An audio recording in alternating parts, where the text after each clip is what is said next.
de la crisis que estamos viviendo. Huracanes, terremotos, incendios, pandemia. Necesitamos un mensaje a nuestro corazón. Ministerio al pequeño rebaño. Nuevamente nos encontramos para otro episodio al pequeño rebaño. Esta vez el capítulo 25 del libro El deseado de todas las gentes. Este capítulo se titula El llamamiento a las orillas del mar y está basado en el relato de Mateo capítulo 4 versos 18 al 22. También aparece en Marcos capítulo 1 versos 16 al 20 y en Lucas capítulo 5 versos 1 al 11. Y me acompaña Pastor Orlando González, y les invito para orar. Gracias, eterno Padre, por darnos la oportunidad de recordar tu ministerio en esta tierra y de haber recibido de parte de ti el sello de victoria, porque entregaste tu vida por cada uno de nosotros. Ven y reconfirma tu paz, reconfirma tu voluntad y el gozo de tu palabra en lo más profundo de nuestro ser. En el nombre de Jesús. Amén. Amén. Amanecía sobre el mar de Galilea. Los discípulos, cansados por una noche infructuosa, estaban todavía en sus barcos pesqueros, bogando sobre el lago. Jesús volvía de pasar una hora tranquila a orillas del agua. Había esperado hallarse durante unos cortos momentos de la madrugada, aliviado de la multitud que le seguía día tras día. Pero pronto la gente empezó a reunirse alrededor de él. La muchedumbre aumentó rápidamente hasta apremiarle de todas partes. Mientras tanto, los discípulos habían vuelto a tierra. A fin de escapar a la presión de la multitud, Jesús entró en el barco de Pedro y le pidió a éste que se apartase un poquito de la orilla. Desde allí, Jesús podía ser visto y oído mejor por todos, y desde el barco enseñó a la muchedumbre reunida en la ribera. ¡Qué escena para la contemplación de los ángeles! Su glorioso general, sentado en un barco de pescadores, mecido de aquí para allá por las inquietas olas, y proclamando las buenas nuevas de la salvación a una muchedumbre atenta que se apiñaba hasta la orilla del agua. El honrado del cielo estaba declarando al aire libre a la gente común las grandes cosas de su reino. Sin embargo, no podrían haber tenido un escenario más adecuado para sus labores. El lago, las montañas, los campos extensos, el sol que inundaba la tierra, todo le proporcionaba objetos con que ilustrar sus lecciones y grabarlas en las mentes. Y ninguna lección de Cristo quedaba sin fruto. Todo mensaje de sus labios llegaba a algún alma como palabra de vida eterna. Con cada momento que transcurría, aumentaba la multitud. Habían ancianos apoyados en sus bastones, robustos campesinos de las colinas, pescadores que volvían de sus tareas en el lago, mercaderes, rabinos, ricos y sabios, jóvenes y viejos, que traían a sus enfermos y dolientes y se agolpaban para oír las palabras del Maestro Divino. Escenas como esta habían mirado de antemano los profetas y escribieron: la tierra de Zabulón y la tierra de Neftalí, hacia la mar más allá del Jordán, Galilea de las naciones. El pueblo que estaba sentado en las tinieblas ha visto gran luz, y a los sentados en la región y sombra de muerte, luz les ha resplandecido. En su sermón, Jesús tenía presentes otros auditorios, además de la muchedumbre que estaba a la orilla de Genezaret. Mirando a través de los siglos, vio a sus fieles en cárceles y tribunales, en tentación, soledad y aflicción. Cada escena de gozo o conflicto y perplejidad le fue presentada. En las palabras dirigidas a los que le rodeaban, decía también a aquellas otras almas las mismas palabras que le habrían de llegar como mensaje de esperanza en la prueba, de consuelo en la tristeza y de luz celestial en las tinieblas. Mediante el Espíritu Santo, esa voz que hablaba desde el barco de pesca en el mar de Galilea sería oída e infundiría paz a los corazones humanos hasta el fin del tiempo. Terminado el discurso, Jesús se volvió a Pedro y le ordenó que se dirigiese mar adentro y echase la red. Pero Pedro estaba descorazonado. En toda la noche no había pescado nada. Durante las horas de soledad se había acordado de la suerte de Juan el Bautista, que estaba languideciendo solo en su mazmorra. Había pensado en las perspectivas que se ofrecían a Jesús y sus discípulos, en el fracaso de la misión en Judea y en la maldad de los sacerdotes y rabinos.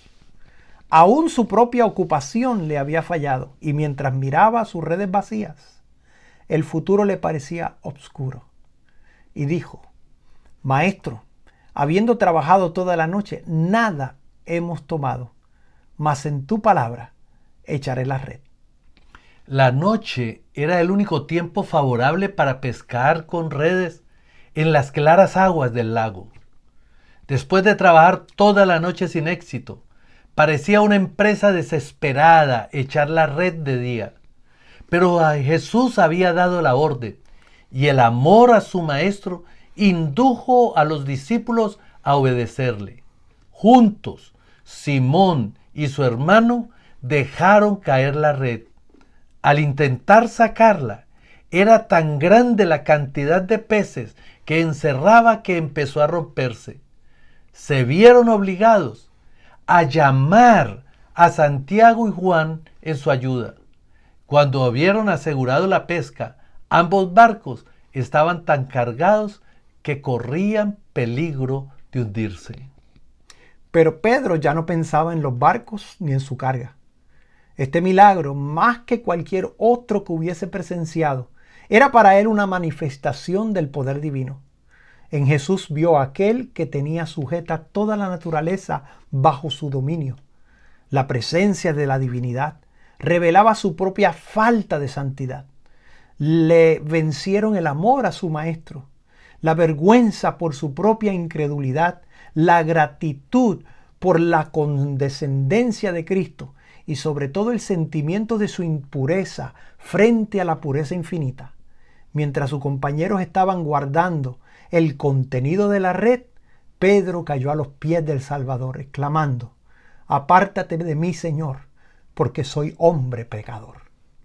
Era la misma presencia de la santidad divina la que había hecho caer al profeta Daniel como muerto delante del ángel de Dios. Él dijo: Mi fuerza se me trocó en desmayo, sin retener vigor alguno. Así también cuando Isaías contempló la gloria del Señor, exclamó: ¡Ay de mí que soy muerto! Que siendo hombre inmundo de labios y habitando en medio de pueblo que tiene labios inmundos, han visto mis ojos al Rey, Jehová de los ejércitos. La humanidad, con su debilidad y pecado, se hallaba en contraste con la perfección de la divinidad, y él se sentía completamente deficiente y falto de santidad. Así le ha sucedido a todos aquellos a quienes fue otorgada una visión de la grandeza y majestad de Dios. Pedro exclamó: Apártate de mí, Señor, porque soy hombre pecador. Sin embargo, se aferraba a los pies de Jesús, sintiendo que no podía separarse de él. El Salvador contestó: No temas, desde ahora pescarás hombres. Fue después que Isaías hubo contemplado la santidad de Dios y su propia indignidad, cuando le fue confiado el mensaje divino. Después que Pedro fuera inducido a negarse a sí mismo y a confiar en el poder divino, fue cuando se le llamó a trabajar para Cristo. Hasta entonces, ninguno de los discípulos se había unido completamente a Jesús como colaborador suyo. Habían presenciado muchos de sus milagros y habían escuchado sus enseñanzas, pero no habían abandonado totalmente su empleo anterior. El encarcelamiento de Juan el Bautista había sido para todos ellos una amarga desilusión. Si tal había de ser el resultado de la misión de Juan, no podían tener mucha esperanza respecto a su maestro, contra el cual estaban combinados todos los dirigentes religiosos. En esas circunstancias, les había sido un alivio volver por un corto tiempo a su pesca. Pero ahora Jesús los llamaba a abandonar su vida anterior y a unir sus intereses con los suyos. Pedro había aceptado el llamamiento. Llegando a la orilla, Jesús invitó a los otros 3 discípulos diciéndole: venid en pos de mí y os haré pescadores de hombres. Inmediatamente lo dejaron todo y lo siguieron. ¡Qué experiencia tan preciosa la de estos 3 discípulos! Pero esa experiencia de entrega, de decisión para seguir al Maestro, es para ti y para mí hoy una invitación para mudar nuestro destino y nuestra vida. El Señor también te dice a ti: venid en pos de mí, porque yo os haré pescadores de hombres. Decidamos al lado del Todopoderoso. La victoria está garantizada.